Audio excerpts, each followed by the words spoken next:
Саламатсыздар ма, құрметті оқушылар? Қазақ әдебиеті сабағына қош келдіңіздер. Бүгінгі сабағымызда ұлттық құндылықтарымызды дәріптей отырып, қазақтың қара домбырасы мен қазақтың ұлттық құндылықтарымен бастауды жөн көрдік. Қазір балалар, сендермен топқа бөлініп отырып, алдымен тақтаға шығып, ұлттық нақыштағы ою-өрнектерді ашып, онда ұлттық құндылықтарды бойынша қазір біз топқа бөлінеміз. Яғни қай топ? Бірінші топ, екінші топ, үшінші топ. Яғни әр топтың өзінің атауы бар, сол орынға келіп қазір жайғасасыздар.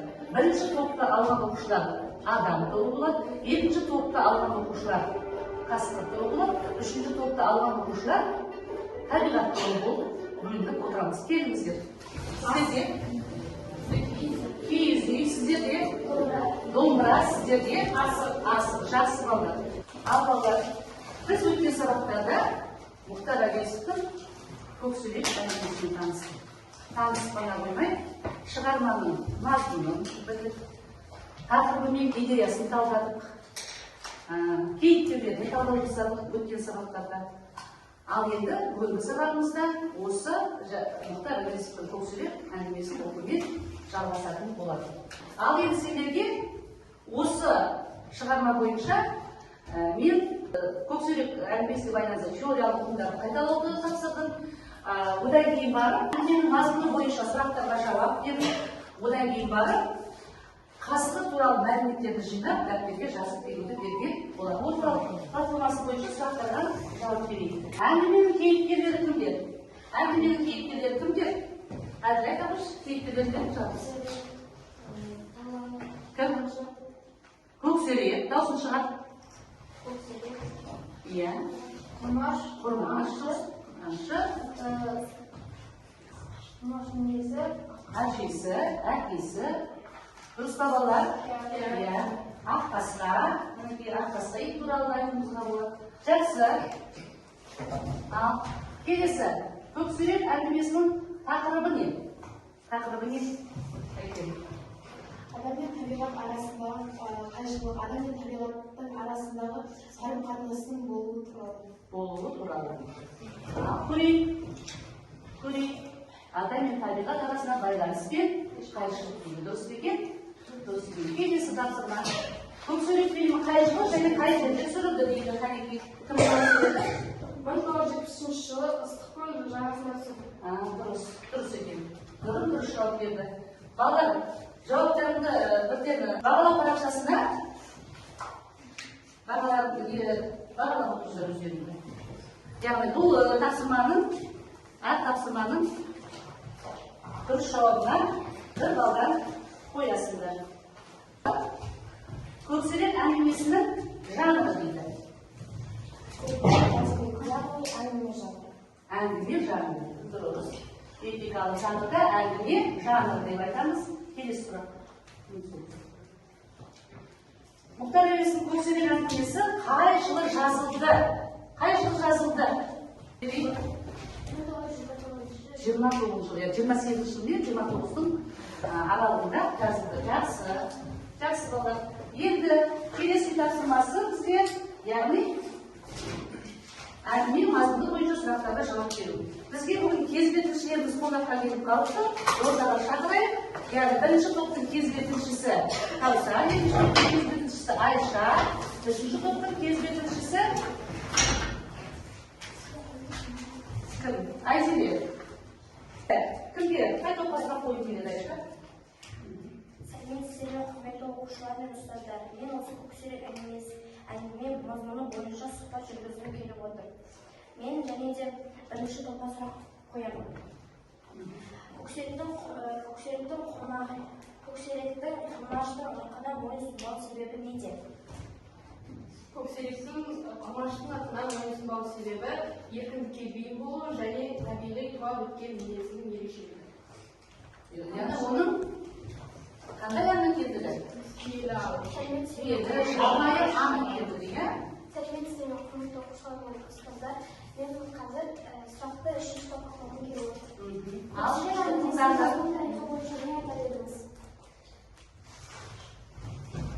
Көксерек әңгімесі бойынша мен былай деп түсіндіреді. Мұхтар әуезовтің бұл шығарманы жазу себебі оның жары Валентина Әуезова бір күні күнтізбе сатып алған болатын.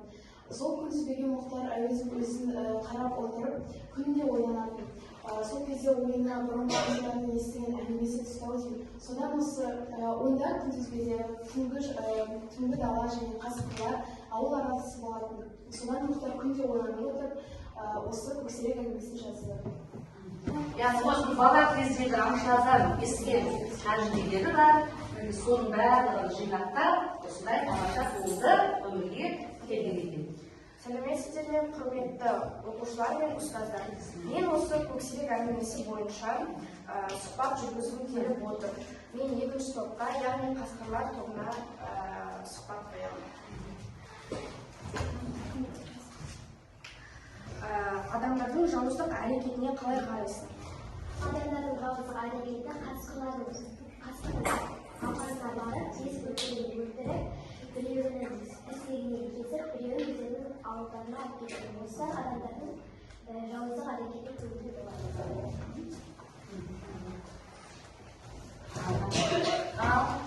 Енді балалар бағалап жіберейік. Қане, жауаптарына бағаларын бердік. Басқармақтай бағалай беріңізші. Ал Жәмилдің жауабына қандай баға бересің? Жақсы ма? Ол жауап берді, иә? Ары қарай келесі топта кім жауап берді? Мерей жауап берді. Қалай бағалайсыңдар? Мерейді? Жақсы бағалайсыңдар, жақсы.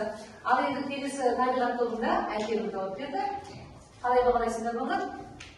Өте жақсы, толық, нақты жауап берді. Жақсы балалар. Рахмет, отырыңыздар орындарыңызға. Ал енді ізденгіштік тапсырмаға келдік. Кәне, қасқыр туралы бір мәліметпен айтып шығайық. Құлақты созбай айтып. Қасқыр ит күндесіне жататын жыртқыш аң. Иә. Тағы не білдік? Қасқыр ұшыл және бір-біріне көмектесіп жүретін аңдар. Олар бір жолды мекенде осылай жазып қалуға тырысады. Жақсы, жақсы. Мәлімет тағы да Олар түнде жақсы көреді, топ болып, аралап қарым-қатынас үшін түрлі дыбыстармен ақпарат не ойлайды. жақсы, жақсы. Келесі. Қасқыр жыртқыштар. Ол таулы аймақтарда және ормандарда көп кездеседі. Ол адамдарға сирек шабуыл жасайды. Шабуыл жасаған кезде де өзін қорғау үшін. Өзін қорғау үшін адамға көп кездеседі екен, иә? Қасқырлардың негізгі құрметі тұяқты жануарлар және де олар бір-біріне топ-топ болып жүріп аулайды. Топ болып жүреді. Қасқырлар топ болып жүреді. Дұрыс. Тағы да қандай мәлімет? Қасқырдың бойы туралы, жейтін тамағы туралы білген жоқсыздар ма? Қасқырлардың салмағы 100 килограммға дейін жетуі мүмкін. Қасқырлар экватор сызығында алыс жақын орналасу ретінде байланысты өседі. Жақсы, жақсы. Айша? Қасқырлар өте ақылды, төзімді және иіс-сезу қабілеті жоғары. Қазақстанда сұр қасқырлар кең таралған. Иіс-сезу қабілеті өте. Олар 10 километр жерге дейінгі иісті сезеді екен. Өте сезімтал. Қасқырдың негізі қорегі, қоян, бұғы, елі, кейде үй жануарлары. Жақсы. Мінекей баламыз біраз мәліметтерді неге айтып кетеді? Қасқыр айбатты ержүрек жануар. Айбатты ержүрек жануар. Жақсы. Мәліметтерге қанағаттанайық. Жақсы. Енді балалар, мінекей біз бағаналы жері сабаққа салғаннан кейін қасқыр туралы айтып жатырмыз, иә? Яғни біздің бүгінгі тақырыбымыз жаңа айтып өттім. Сол көксерек әңгімесінің ары қарай жалғасы, яғни ары қарай талдайтын боламыз. Яғни дәптерімізді ашып жазып қояйық. Бүгінгі біздің сабағымыздың тақырыбы балалар. Осы тақырып бойынша сабақта жұмыс жасаймыз. Енді біздің бүгінгі сабағымыздың тақырыбы келесі. Оқу мақсаты, яғни әдеби шығарма сюжетінің құрамдас бөлшектерін талдау, яғни композициясының сюжетін талдау.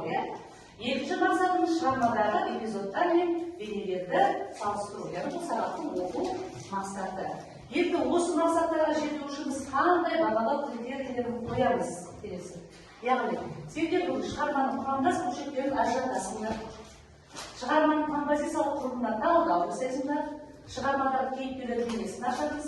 Көркем шығармадағы эпизодтар мен бейнелерді салыстырамыз. Сыни тұрғыдағы баға береміз кейіпкерлерге және ойды түйіндеп айтуға үйренеміз. Бұл біздің бүгінгі сабағымыздың бағалау критерийі. Сабақ біткенше осы критерий сендердің назарларында болсын. Енді тапсырманы бастайық, балалар, асып орындалды. Бірінші тапсырмамыз оқиға тауып жасалады. Яғни бұл ұжымдық жұмыс. Бәріміз қазір қолдарына берілді. Қағаздарын қайда? Бір қағазды бөліп алыңдар. Сөйтесіңдер бәрі сендер мына берілген шығарманың композициялық бөлімдері бойынша андағы берілген қима қағаздарды қайтесіңдер? Қима қағаздардағы композициялық жоспарды сендер қалай орналастырасыңдар? Осы беттеген орналастырасыңдар. Түсінікті ма? Тапсырма түсінікті ма? Ал енді дескрипторы. Бұл шығарманың дескрипторын назар аударамыз. Шығарманың оқиға желісі бетімен орналастырады. Екіншісі шығарманың композициялық құрылысын толық біледі. Осы дескрипторлармен жұмыс жасаймыз. Берілетін бал 2 бал екен. Сайдағы қасқырлар арбаны. Жақсы. Сайдағы қасқырлар арбаны. Одан кейін Екі аяқтылардың індегі бөліктерге жасаған қиянаты. Жақсы. Оқиғаның байланысы. Көксеректің ауылдан өсуіне қасқырға тәрбиелік шеріктері. Көксеректің жоғалып кетуі, ақ қасқырмен жұп болу. Дамуы, кәне?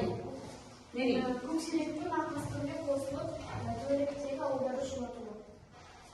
Солай ма? Дұрыс, жақсы. Келесі, шиелен суы, е? Шиелен суы. Айша? Ақ қасқырмен көксеректің арқасы. Көксеректің өлуі. Қателесіп түзеп жібереміз, көріп? Көксеректің тұмашты жазмету. Шиелен суы. Жазмету, е? Дұрыс, жақсы. Келесі, шарықтау шегі мирас. Үндемей отырсын. Ақ қасқыр мен көксеректің арқасы.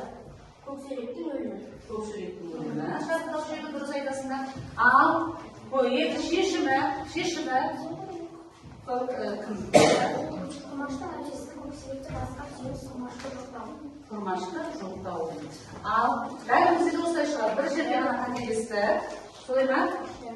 Бір жерден ғана қателесті. Басқа ет болған жоқ. Ал, бағалап жүрейік. Қане? Айзере. Айгерімге қандай баға бересіңдер? Жақсы. Мереге қандай баға бересіңдер? Дұрыс жауап берді. Іңкарға. Жақсы. Тек қана Айша ғана сәл қайтты. Қателесті. Оған қандай баға бересіңдер? Сары есеп бересіңдер. Жақсы. Сары есеп бересіңдер. Жақсы. Келесі тапсырмаға көшеміз. Келесі тапсырма сипаттау әдісі. Яғни бұл топтық жұмыс. Бірінші топқа адам тобы, яғни көксеректі сипаттау. Екінші топқа қасқыр тобы, яғни ақ қасқаны сипаттаймыз. Үшінші топ табиғат тобы. Диаграммасы бойынша көксерек пен ақ қасқаны салыстырамыз. Жазғандарын оқыңдар. Оқыңдар. Әркім өзі жазған дейтін шығар. Көксерек бұрын болғанымен ол өсіп келе өзінің жыртқыштық сезімі ашылып жыртқыш бола бастады. Көксерек айбатшы Дүниені табарада ішінде махаббат табылды. Түрі момын көрінгенмен намыс қасқыр. Түрі момын көрінген намыс қасқыр деп сипаттайды. Тағы қалай сипаттайды? Көксерек үлкен, күшті және зор көкшілікті бұлшық. Көксерек күшті аймақты қасқыр өз жерден оралудай. Суы көзі өшкен және тістері азулы болады. Қандай баға бересіңдер? Бағалаңдар. Ал бірінші топтың бағасы сары беріпсіңдер, е? Сары, жақсы. Сары деген ол жақсы. Екінші топ. Кезілер. Ал сөйлейін. Жоғарда кәді.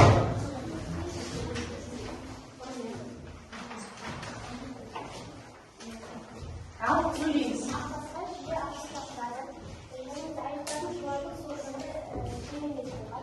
Жақсы. Дауысын шығарыңыз. Сіркесі су көтермейді, әрқашан долданып тұрады, аққасқа. Тамаша. Аққасқаның бойы қасқырдан кіші емес. Ашу да елік те бір өзінде. Екі көзі шаттанып шарасынан қылатындай үлкен. Өте тамаша. Жақсы. Сәл жақсы сипатталатын үйретті. Төмен жүні ақ сарыла келеді. Арыстардай денесіне ұқсайды. Арыстан денесіне ұқсайды дейді, күдірей дұрыс. Жиі ашық шақты қойды. Дұрыс. Ашуда елік те бір өзінде. Жақсы. Өзі қаздар сияқты емес, қасқыр түсті. Қаздар сияқты емес, қасқыр түсті. Дұрыс. Жақсы. Бәрін жасын кесегімді ма? Жақсы. Тамаша. Келесі. Тезірек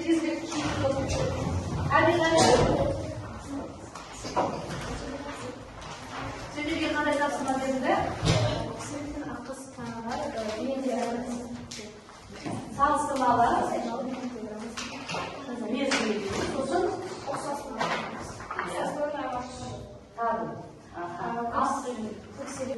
Адамға үйретілгенмен бірақ жыртқыш жүні қара көк, жотасы күлдіреуіш деп біледі. Өскен сайын үлкейе береді. Бір ретте мойнына емес.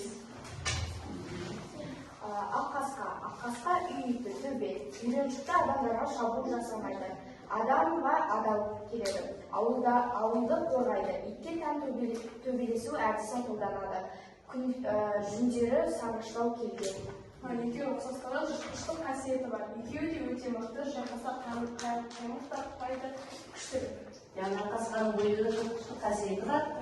Одан кейін бар айырмашылығы біреуі үй жануары, біреуі жыртқыш аң деді. Енді екеуінің ұқсастығы неде? Екеуі де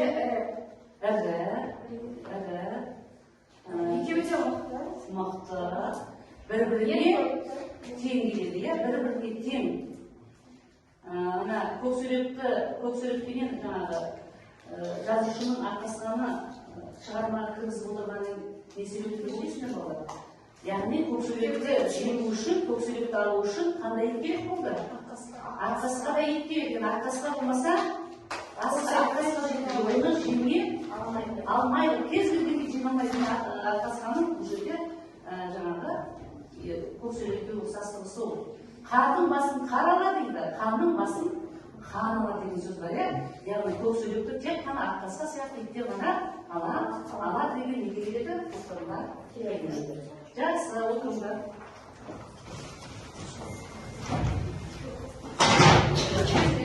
Жақсы балалар. Келесі тапсырмаға көшейік. Серпінді сәті балалар, серпінді сәті. Суреттер сөйлейді, сөйлегенді білейді. Мына суреттерге қарап, мақал айтып жіберіңдер. Қой, қасқыр, су. Қандай мақал бар? Қой, қасқыр мен қой бір жерден су ішпес дейді. Келесі. Ал, анау жағасынан алдағы бір кісінің мына жақта қасқыр ұрындап тұр. Аяқ жағында. Қандай мақал бар? Кезектеміз. Қандай мақал бар? Бөрі етектен алады дейді. Келесі. Тамақ, орман, қасқыр. Қасқырды қанша бақсын да орманға барады. Қанша асыраса да орманға барады. Ол үйді жақсы, тамаша. Мұнда да бір балдар. Келесі тапсырма болады. Сұрақ. Яғни, сендерге сұрақ. Көксөректің өліміне кім кінәлі деп ойлайсыңдар? Кім кінәлі көксөректің өліміне? Кім кінәлі? Аңшы ма, көксөректің өзіна, аңшы? Құрмаш деп ойлайсыңдар. Сендер көксөректің өзі кінәлі ма, өзінің өліміне? Аңшы кінәлі. Жарайды. Енді кінәлі неді біз анықтай алмай отырмыз. Ал енді шындығында кінәлі ма, кінәлі емес па? Біздің мақсатымыз не? Яғни кінәлі деп тапқан кейіпкерлерді біз кінәсіз етіп ақтап алуымыз керек. Яғни бірінші топ аңшыны ақтап аласыңдар, екінші топ көксөректі ақтайсыңдар, үшінші топ құрмашты ақтайсыңдар. Кінәлі емес деп. Түсінікті ма? Түсінікті ма? Сендер жаңа кінәлі деп өздерінің ойларын айтыңдар, енді ойларын қараңдаршы. шындығында да олар кінәлі ме? Міне осыған қазір шыны тұрғыда баға береміз. Дискрипторлары көксөректің адамдарға көзқарасын, наразылығын білдіреді. Адамдардың қате екендігіне дәлел келтіреді. Яғни осы дискрипторға қараңыз, осыны қайтеміз жазба жұмысында қолданамыз. Тезірек айтып жіберейік, жазыңыз. Мен осы тақырып арқылы, осы сабақ арқылы көксөректі жақсы тани білдім. Көксөрек туралы Жақсы таныдым. жаңа Тағы да тақырыпқа байланысты, көксөрекке байланысты. Мен осы сабақ арқылы көксөрек организмдердің және де қасқырлар жолы нақты байланыстырады. Көп мәлімет алды. Жақсы, тағы да Мен осы әңгімелердің табиғат пен адам арасында байланыс керек деп ойлаймын. байланыс болу керектігін түсіндім. Мен осы сабақ арқылы адамдардың табиғатқа қиянат жасамау керектігін Түсіндім дейді. Көксөректің қандай жануар екенін білдік? Жыртқыш аң. Жыртқыш аң болғаннан кейін ол қолға үйретілмейді. Әсіресе аңдардың ішінде не үйретілмейді екен олар? Қасқыр ешқандай цирк аренасында олар өнер көрсетпейді дейді. Мінекей жазып алды. Ал олай болса балалар, біз бүгін мінекей біраз жұмыстарды атқарды. Енді қалай ойлайсыздар? Тікелей байланыс жасау керек. Қалай ойлайсыңдар балалар? Бүгінгі сабақта біз бағанағы сабақ басталған кездегі мақсатымызға жеттік па? Жеттік. Не істедік біз сабақта? Не істедік біз? Яғни ең маңызды үш ақпаратты айтайықшы. Яғни не істедік? Жыртқыш аң екенін білдік. Қасқырлардың болмайтындығы, қасқырлардың ерекше қасиеттерін аштық. Осындай ақпараттарды біз білдік. Ал енді сендерге осы тапсырмаларды орындау кезінде қандай тапсырмалар ұнады? Орындадыңыз. Қай тапсырмалардың? Бірнеше тапсырмалардың аты бар ғой? Сипатталма, программасына, неме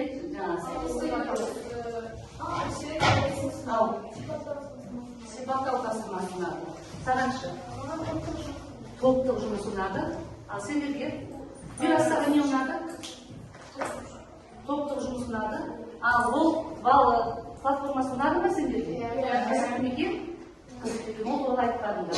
Жақсы балалар. Ал енді не ұнаған жоқ сендерге? Не ұнаған жоқ? Қай тапсырма ұнаған жоқ? Қиналдыңдар. Орындаған кезде қай тапсырмада қиналдыңдар?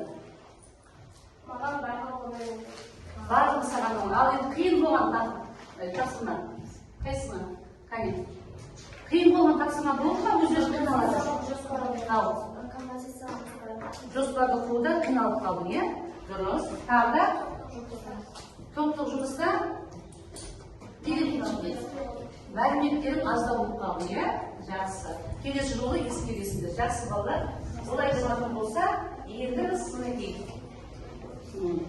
Қазір өзіміздің сабақтағы көңіл-күйімізді білдірейік. Сабақта көңіл-күйімізді білдірейік. Яғни қандай